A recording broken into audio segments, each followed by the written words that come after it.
سے اپنے نیتا کو کامیاب کرنا ہے۔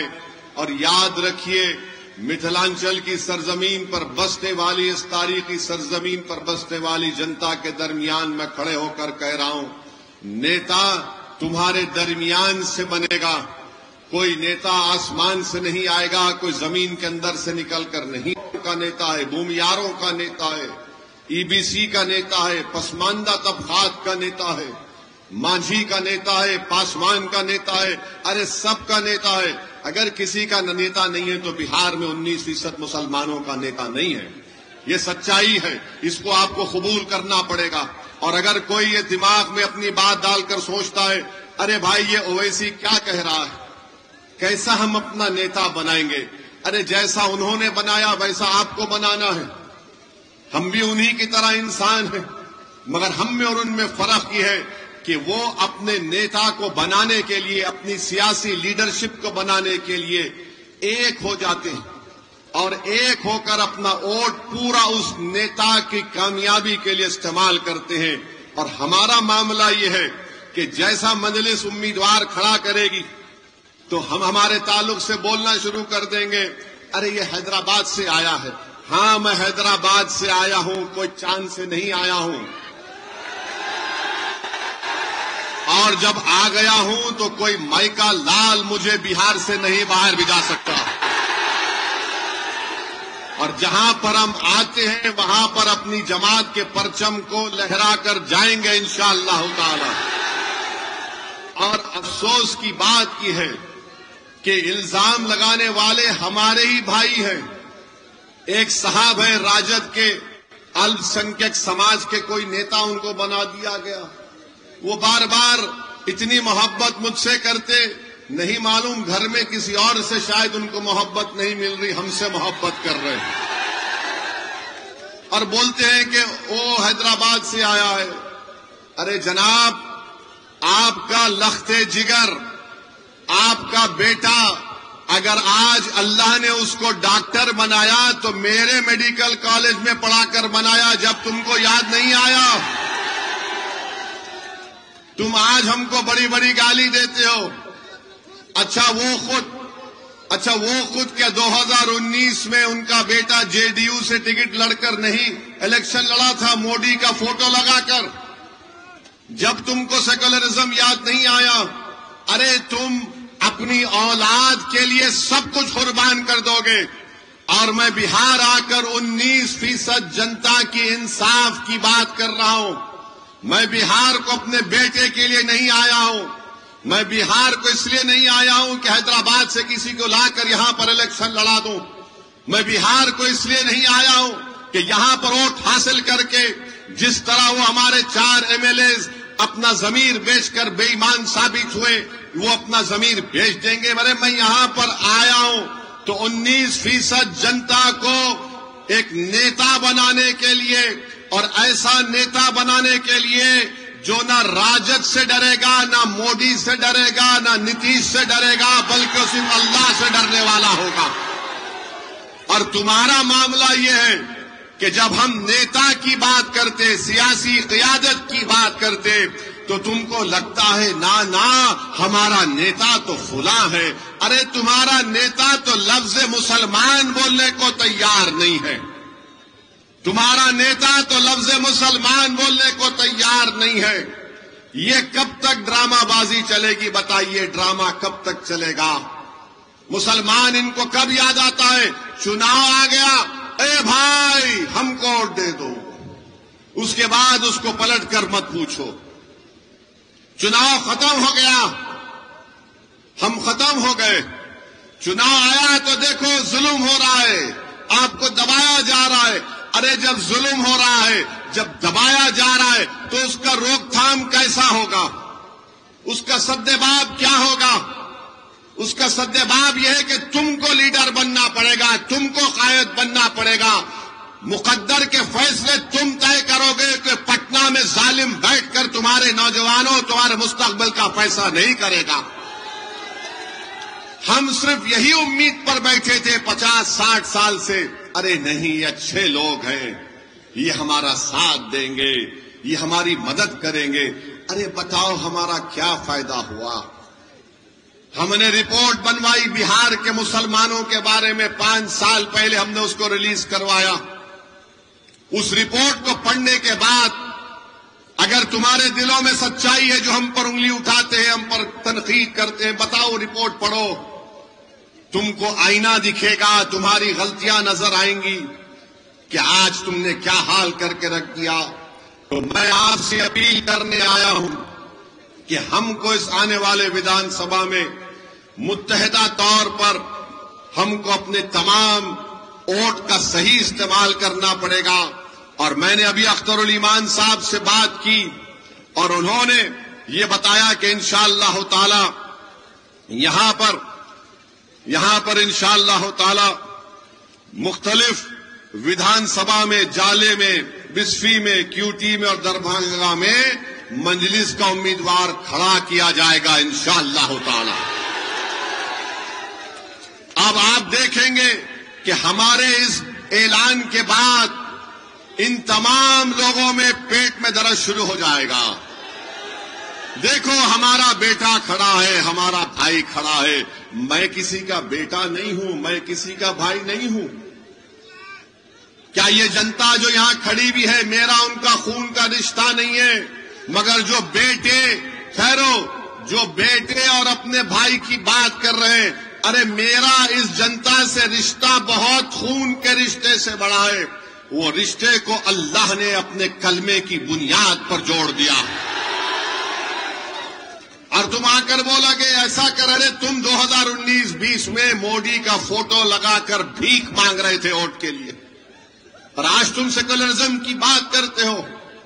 کبھی اپنے گریبان میں جھانک کر دیکھو۔ میں آپ کو بتانے آیا ہوں کہ اختر الایمان صاحب نے چھوڑ دیے سر، چھوڑ دیجئے، ہمارا دیوانہ ہے، چھوڑ دیجئے کچھ نہیں ہوگا۔ میں آپ کو آرام سے سر، میں آپ کو بتانے آیا ہوں کہ ہمارے پاس بہار کے ذمہ دار لوگ آ کر اختر الایمان صاحب سے کہا کہ آپ ان سے بات چیت کیوں نہیں کرتے، آپ ان سے سمجھوتا کیوں نہیں کر لیتے؟ تو اختر الایمان صاحب نے کہا، مجھ سے پوچھا کیا کرنا چاہیے، میں نے کہا وہ قوم کے ذمہ دار لوگ ہیں، جب وہ آپ کے پاس آئے تو انہی کو بولیے کاغذ پر لکھ دو اور آپ سائن کر کے بھیجا دیجئے لالو جی کو۔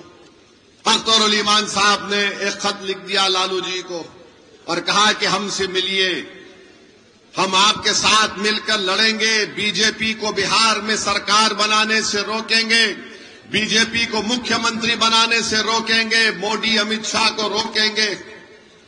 پھر اس کے بعد ان کے بیٹے نے کہا کہ پتا جی کو لیٹر آیا ہوگا، مجھے نہیں، ہم نے کہا اختر بھائی ان کو بھی لیٹر لکھ دیجئے۔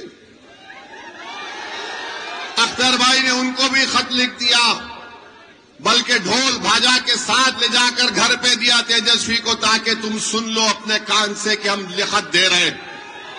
اختر بھائی نے کیا لکھا خط میں کہ ہم کو 6 سیٹ دو۔ آپ جانتے ہمارے 5 ودھائک کو آپ نے کامیاب کیا تھا اللہ کے فضل و کرم سے۔ ہم نے کہا 6 سیٹ دے دو۔ لکھ کر دیا اختر الایمان نے کہ ہم اگر آپ تم مکھیہ منتری بنتے تو ہم کو منتری نہیں چاہیے، ہم کو صرف ایک ہی کام چاہیے کہ فرقہ پرستی کا خاتمہ کرو، RSS کو روکو بہار میں اور مسلمانوں سے انصاف کرو۔ اب آپ خود فیصلہ کر لیجئے اس میں میرا کیا فائدہ ہے، اختر الایمان کی ذات کا کیا فائدہ ہے، عادل حسن کا کیا فائدہ ہے؟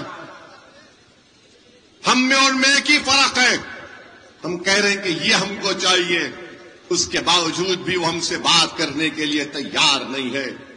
تو بہار کی جنتا کو معلوم ہو گیا کہ کون موڈی، امت شاہ اور نتیش کمار کی سرکار دوبارہ بنانے سے روکنا چاہتا ہے اور کون اس کو لانا چاہتا ہے۔ یہ فیصلہ آپ کو کرنا ہے۔ اور سن لو تیجسوی، سن لو راجد کے نیتا، ہم تم کو بتا رہے ہیں تمہاری نادانی تم کو نقصان پہنچائے گی، تمہارا غرور اور تمہارا تکبر تم کو کمزور کر کے رکھ دے گا انشاءاللہ۔ تم یہ سمجھ رہے ہو کہ تم سب کچھ کر جاؤ گے، تم نہیں کر سکتے۔ تم کو اگر بہار میں بی جے پی کو روکنا ہے اور بہار میں دوبارہ مودی اور نتیش کمار کی سرکار کو اگر روکنا ہے تو تم کو اویسی اور اخترالایمان کا ہاتھ پکڑنا پڑے گا، اور اگر تم نہیں پکڑو گے تو ہم کو کوئی فرق نہیں پڑتا، ہم تو صرف وہی کہیں گے کہ حسبنا اللہ و نعم الوکیل، حسبنا اللہ و نعم الوکیل۔ لڑنا ہم کو سب سے بہترین آتا ہے، لڑیں گے ضرور انشاءاللہ تعالی، اور ہم کسی مائی کا لال سے ڈرنے والے نہیں ہیں، مگر آپ تک یہ بات پہنچانا تھا، آپ تک یہ پیغام دینا تھا کہ آپ دیکھ لیجئے کہ کل یہ لوگ بولتے تھے اویسی بڑا غرور کرتا ہے، وہ کسی سے بات کرنا نہیں چاہتا۔ ارے ظالموں، میں تو ہمیشہ سے تیار تھا۔ ابھی آج سے 1 مہینہ پہلے وائس پریزیڈنٹ آف انڈیا کا الیکشن ہوا، نائب صدر جمہوریہ کا۔ کس کو ووٹ دیا اویسی نے؟ کس کو ووٹ دیا اویسی نے؟ سپریم کورٹ کے ریٹائرڈ جج جسٹس سدرشن ریڈی صاحب، جو انڈیا الائنس کے امیدوار تھے، ہم سے بات کی اور کہا کہ اویسی صاحب آپ کا سپورٹ چاہیے۔ ہم نے کہا سدرشن ریڈی صاحب آپ سپریم کورٹ کے جج رہ چکے ہیں، ہم برابر ساتھ دیں گے۔ ہمارے تلنگانہ کے مکھیہ منتری ریونت ریڈی نے ہم سے مل کر کہا کہ اسد بھائی ساتھ دو۔ کس کو ووٹ دیا؟ پھر آج تم ہم پہ انگلی اٹھاتے ہو۔ دوسری اہم بات میرے عزیز دوستوں اور بزرگوں، آج نتیش کمار کی سرکار کے 20 سال کے سے زیادہ کا وقت ہو چکا ہے۔ اب یہ حال ہو چکا ہے کہ مہیلاؤں کے پاس 10-10 ہزار روپے ڈال رہے ہیں۔ ہم یہ پوچھنا چاہتے ہیں، اگر 7,000 کروڑ کا صحیح استعمال ہوتا تو کیا دربھنگا میں ایمس نہیں بنا سکتے تھے آپ؟ دربھنگا میں ایمس بنا سکتے تھے۔ اگر مہیلاؤں سے اتنی محبت تھی تو آپ اسپتال بنا دیتے، مہیلاؤں سے اتنی محبت تھی تو بچیوں کے لیے کالج بنا دیتے۔ اگر آپ کچھ نہیں کر رہے اور صرف اعلان کر رہے ہیں۔ مہاراشٹر میں بھی یہی ڈرامہ ہوا تھا۔ اسی طرح مہاراشٹر چناؤ سے پہلے مہیلاؤں کے اکاؤنٹ میں پیسے آئے، اب فون کر کر پوچھ لو مہاراشٹر میں کئی نام کم کر دیے گئے، بعض کو پیسے بھی نہیں آ رہے۔ تو مودی جی لمبا لمبا چھوڑتے، آپ کو معلوم نہ، لمبا لمبا چھوڑتے۔ اب مودی جی نے کہہ دیا کہ بھارت کی جنگ آزادی میں آر ایس ایس نے بڑا یوگدان دیا۔ بھائیوں بہنوں، آپ بتائیے وہ آر ایس ایس جو بھارت کی آزادی میں ان کا ایک آدمی نہیں مرا، ایک بھی نہیں مرا۔ اگر کوئی مرا اپنی جان دیا تو مودی نام بتاؤ۔ اگر ایک آدمی تمہارا مرا تو نام بتاؤ۔ میں تم کو بہار میں جن ہمارے بزرگوں نے جنگ آزادی میں حصہ لیا، سنو بھاجپ آر ایس ایس والوں، میں تم کو نام سناتا ہوں۔ عبد القیوم انصاری، مولانا مظہر الحق، بسم العظیم آباد، سید علی امام، عبد الغفور، سید محمود، مغفور احمد اعجازی، ایسے بہت سے نام ہیں۔ مودی جی 1 گھنٹہ لگ جائے گا، اتنے نام بولوں گا میں، آپ ایک آدمی کا نام بتاؤ۔ جھوٹ بولتا ہے دیش کا پردھان منتری کے آر ایس ایس نے دیش کی آزادی میں حصہ لیا۔ ہیگڈیور سنیے، ہیگڈیور یقیناً جیل کو گئے تھے جب وہ کانگریس کے ممبر تھے، آر ایس ایس کو نہیں بنایا گیا تھا۔ اور ہیگڈیور جیل کو کیوں گئے تھے؟ یہ بی جے پی کے لوگ بولتے کہ مہاتما گاندھی نے خلافت موومنٹ چلایا۔ ارے دیوانے، ہیگڈیور تو خلافت موومنٹ کی تائید میں بھاشن دے کر جیل کو گیا تھا، اور پھر گاندھی نے کہا تھا کہ جو جیل کو جائے گا وہ وکیل نہیں ٹھہرائے گا، تو ہیگڈیور نے گاندھی کے حکم کی خلاف ورزی کی، وکیل کو کھڑایا۔ اور آپ کو جان کر تعجب ہوگا، ہنسنا نہیں میں جو کہوں گا، کوئی جیل سے جب نکلتا ہے تو ہیگڈیور کا 12 کلو وزن بڑھ گیا تھا، 12 کلو۔ معلوم ہوا کہ جیلر سے دوستی کر دیے تو جیلر ان کا سیاح بن چکا تھا، کپڑے چھوٹے ہو گئے، اور مودی جی بولتے ہیں ہم آر ایس ایس نے بڑا کیا۔ اچھا، دیش میں نمک کا ستیاگرہ ہوا تھا، آر ایس ایس نے کہا نہیں حصہ لیں گے، ہیگڈیور حصہ لیے، اور ان کی جیونی کتاب میں کوئی لکھتا ہے انہی کا آدمی کہ ہیگڈیور اسی لیے حصہ لیے تاکہ وہ لوگ عوام کو، جنتا کو آر ایس ایس پہ لانا چاہتے تھے۔ دیش نے فیصلہ کیا کوئٹ انڈیا موومنٹ، انگریز بھارت چھوڑو، تو کون تھے شیاما پرساد مکھرجی بتاؤ مودی، جو فضل الحق کے ساتھ ڈپٹی چیف منسٹر تھے، جس طرح تیجسوی نتیش کمار کے ساتھ تھے، بعد میں دونوں میں طلاق ہو گیا، کیوں ہو گیا نہیں معلوم۔ شیاما پرساد مکھرجی، پورا دیش بول رہا انگریز چھوڑو، شیاما پرساد مکھرجی بول رہے نہیں انگریز رہو، اس پر نہیں بولیں گے۔ جب ہم نے ترنگا دیا تو آر ایس ایس کی کتاب آرگنائزر نے لکھا کہ ہم 3 رنگ کو منحوس مانتے ہیں۔ یہ آرگنائزر میگزین نے لکھا کہ بھارت کا ترنگے میں 3 رنگ منحوس ہوتا ہے۔ بتاؤ مودی جی کتنے باتیں کروں میں آپ کی تنظیم کے بارے میں، مگر آر ایس ایس کی تعریف میں مودی جی بولتے ہیں میرے بھائی آر ایس ایس نے اس دیش کی آزادی کے لیے کچھ نہیں کیا، انگریزوں سے مل کر کام کیا، اور یہ تاریخ گواہ ہے، مگر آج آ کر نیشنلزم کا ہم کو بتاتے ہیں، حب الوطنی کا درس B J P R S S ہم کو بتاتی ہے۔ ارے یہ دیش سے ہم کو اتنی محبت تھی اور ہے اور رہے گی کہ ہمارے بزرگ جن کو گرفتار کیا گیا تھا موجودہ سعودی عربیہ سے مالٹا کی جیل کو لے کر گئے تھے، مالٹا کی جیل کو لے کر گئے تھے، اور اس مالٹا کی جیل میں ان کو رکھا گیا۔ آج بھی بھارت سے مالٹا کی کوئی ڈائریکٹ فلائٹ نہیں ہے۔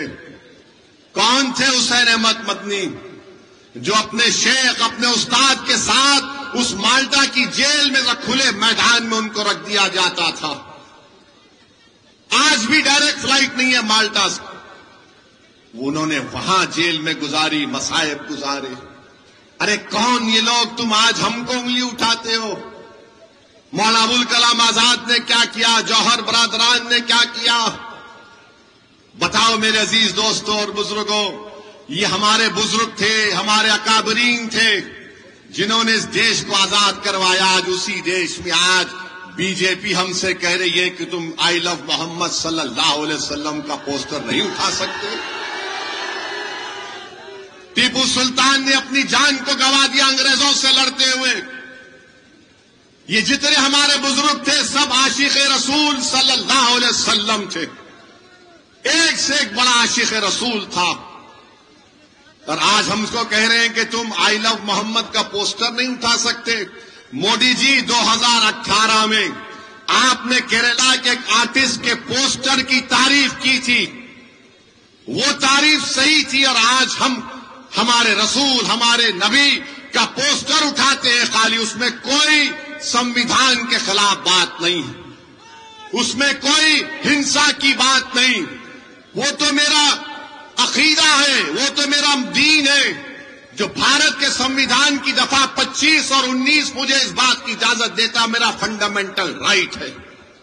اور اتر پردیش میں جہاں پر بی جے پی کی سرکار ہے، غریبوں نے اپنے گھر پر کاغذ پر لکھ کر لگایا تو ظالم حکومت نے ان دیواروں سے اس پوسٹر کو نکلوا دیا۔ ارے یاد رکھو، سوویت یونین تھا جس نے مدرسوں کو بند کر دیا۔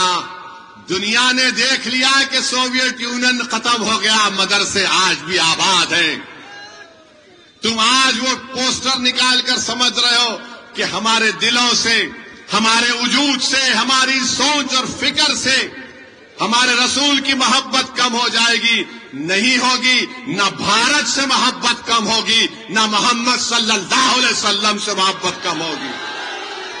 دنیا ختم ہو جائے گی مگر محمد صلی اللہ علیہ وسلم کا نام رہے گا۔ میرے عزیز دوستوں اور بزرگوں، میں آپ کو بتانے آیا ہوں کہ ہی بی جے پی نے نتیش کمار کے ساتھ مل کر